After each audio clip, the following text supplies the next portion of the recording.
Hey folks, welcome back to the Evil Dungeon Master Universe channel here on YouTube. We're going to be continuing along with our cinematic Unisystem rules, talking a little bit about combat. Hopefully we'll be able to get through this with no bumps or problems. And if you have questions, obviously just drop it in the comments below and I'll try to answer them as best as I can.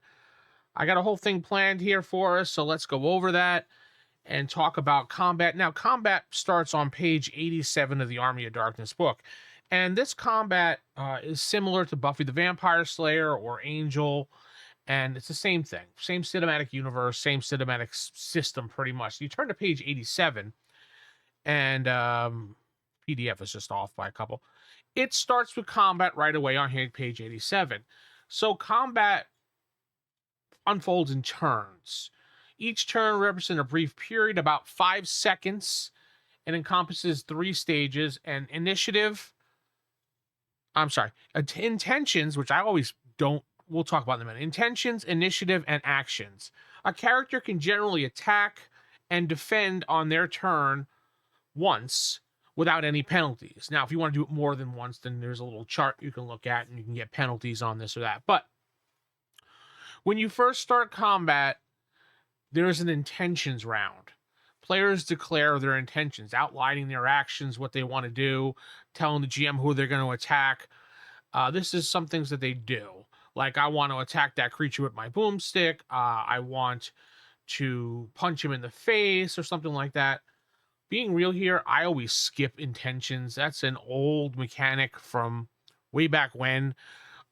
Dating back to like original Dungeons and Dragons when everybody states intentions and then we roll initiative and then we move in order that way. I basically skip the intentions thing and go right to initiative.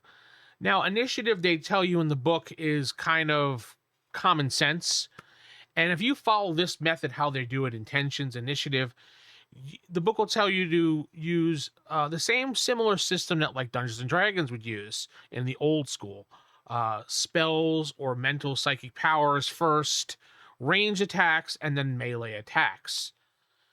Obviously, if you're getting an ambush or a surprise attack, you would go first. But for the most part, on the next page, they actually have initiative rolls. And that's what I normally use. You take a d10 and you add your dexterity, the character's dexterity, a number, plus any fast reaction time bonuses, or if you have any bonuses to your attack. That's generally how I do it. I just do roll initiative, move forward, your turn, your turn, your turn. Each individual player character gets a d10. Now, you can do sides if you want, and that's a little bit more complex. It's how you want to handle it. But each player gets to roll a d10 for their character. The GM, generally when I do it as a GM, I will do it as the minions will get their own group, and then the big bad or the lieutenant or whatever gets his own initiative. And I'd have 2 groups to work with. So it really depends on how you want to handle it. But we'll go with what the book says for now. So on your turn, let's say you, the player, you're ready to move ahead. It's your turn. You get to do an attack. So you say to me, Vince, I want to use my maneuver, which we talked about maneuver. I want to blast the skeleton in the head. Okay. So you had to roll your d10 and add your combat score. Add your d10 score at the end of the character sheet under the maneuvers as your bonus to the d10. Like I said, maneuvers are shortcuts. You're rolling a d10, adding it to it. You're looking at the chart on your character sheet and tell me how many successes you're getting. Generally, you have to beat a 9. Now, when it comes to NPCs, we'll get to that in a second. But let's just say you hit. Okay, you roll, tell me you get above 9, and you hit. Let's say you got 2 successes based on the chart. Now, you take the damage that's already calculated for you in your maneuvers, right? And then you add how many success levels you got. You add them 2 of them together, and you get your damage. Now, you can minus the armor value if they have any armor off that. And then there's 3 different types of damage in this game. Bashing damage, slashing, stabbing, and bullets. Bashing damage is straightforward, just whatever you roll for your, whatever you get for your success levels plus your damage. That's what you get. That's what the other person gets, minus the armor, obviously. Stabbing and slashing, you would do double the amount of damage. So basically, say, for example, my character does 10 points of slashing damage total. Now, and we'll say this skeleton is wearing an armor. Well, we'll say my opponent, some type of vampire, he's wearing an armor on it, which is a value of 3. So 3 minus 10 is 7, and then I would multiply that for 14. Bullet damage is done the same way.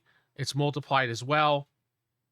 Fire damage inflicts 3 points of fire damage every round. Now, the book gives you an idea that if you don't want to bother with any of that, you can just do straightforward bash damage for everything. Everything is just straightforward damage. Whatever the damage is, plus your success levels, minus his armor, that's the damage you do. It's straightforward, it's easy, it's straight to the point. It's probably good for newer people when they're learning the system just to do that, but then you're going to want to go back and do it the right way. And I shouldn't say it's the right way the book intends it to do, but it does have the option if you just want to keep it simple. As people say, KISS, keep it simple, stupid, right? You just want to keep it simple. Another way I've done it, and I'm kind of experimenting with this over time, is instead of minusing the armor off and then multiplying, I minus the armor off afterwards. But instead of it being a single number, it's doubled. So, for example, back to doing that 14 points of damage from before, 10 minus 3 for the armor equals 7, multiplied by 2 equals 14 points of damage. That's how much I would normally do if I was playing it that way. But let's say I take the equation and do the armor afterwards doubled. For example, we say above, we had 3 armor, 10 points of damage. So this time we do 10 points of damage times 2 equals 20. And then minus 6 armor instead of 3, which gives me 14, the same results. Again, this may not work in every situation, but it also leaves you not letting players know exactly what the big bad has for armor on them. So far, it's worked out pretty well, and I like it better because it's less figuring out to do. You just tell me your damage, I minus the armor off, and done. You can play it that way if you want as well. Now, attacking, for example, remember how I said when you hit, you have to get a 9? Well, that's not necessarily true all the time. NPCs, unless they're like the big bad or lieutenant or something, have a combat score on their character sheet. They have shortcut things. So let me get to a page for that for you. All right, here's an example of an NPC, for example. Say you're fighting against this blacksmith and you wanted to hit him during combat. So what you would do is you would roll your d10 plus your combat maneuver and see if you can beat his combat score, which is listed right here of a 13. That'd be your 2-hit number. So not only do you have to get over a 9, you still have to get that 13 score. When you get that 13 score, you have to tie it or get over it, and you will actually start doing damage afterwards. The reason why you have the 2, for example, combat scores is because sometimes when you're in combat, you can only do one thing. So when you only do one thing, you can't have a combat. You can't have a dodge or something, for example. Now, NPCs, when it comes to like the adversaries and everything, they'll have the same amount of moves as you generally. So when it comes to hitting them, it'll be a little bit different. So that's why you have to roll the 9 or higher. Now, when I, as a GM, say I'm using this blacksmith to hit you, I will say the blacksmith is hitting you with his, we'll say he's doing it with his punch. Yeah, let's do a hammer. He takes his hammer, he's welding you in the head with it, and he wants to do damage. His combat score is a 13. Are you going to dodge? Are you going to parry? Let's just say you haven't done it. You say yes. You're going to roll your dodge or parry and try to beat that 13. Beat it, not tie it, beat it. If you tie it or get under, he automatically does the damage listed here of 21 points of bash damage. That damage is added up for the hammer itself, multiplied by 2, with as well as success levels added to it. Now, if it was something else that did double, you'd see double there.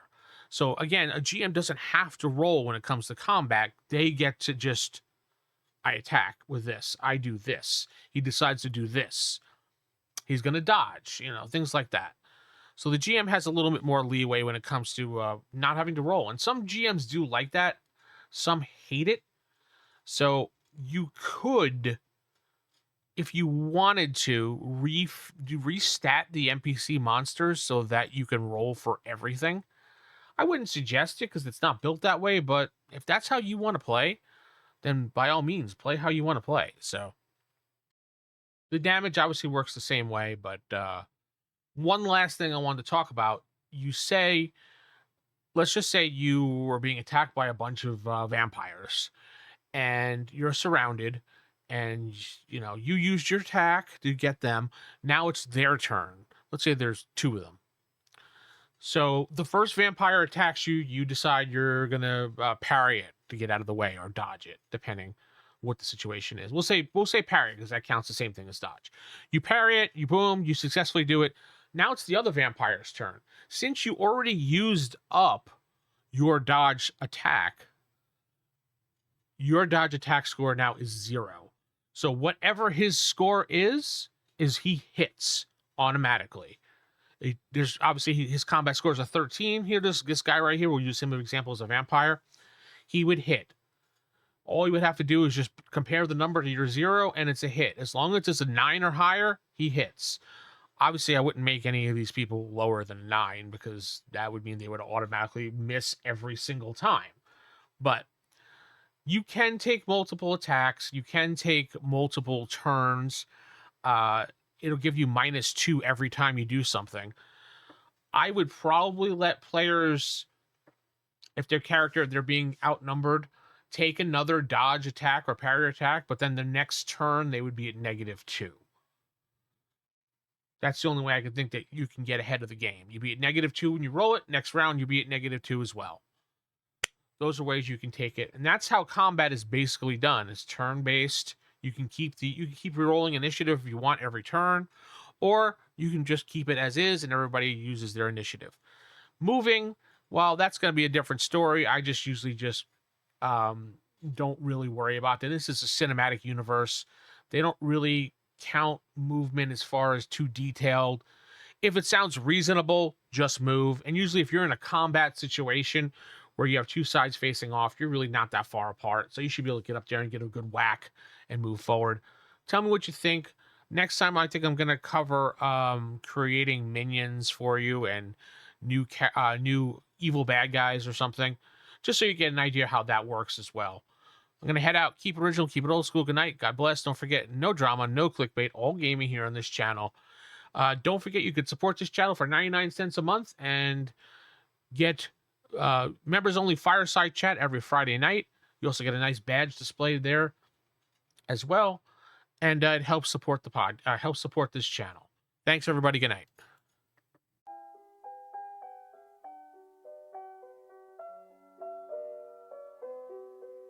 Don't ever laugh as the hearse goes by, for you may be the next to die. They wrap you up in a big white sheet from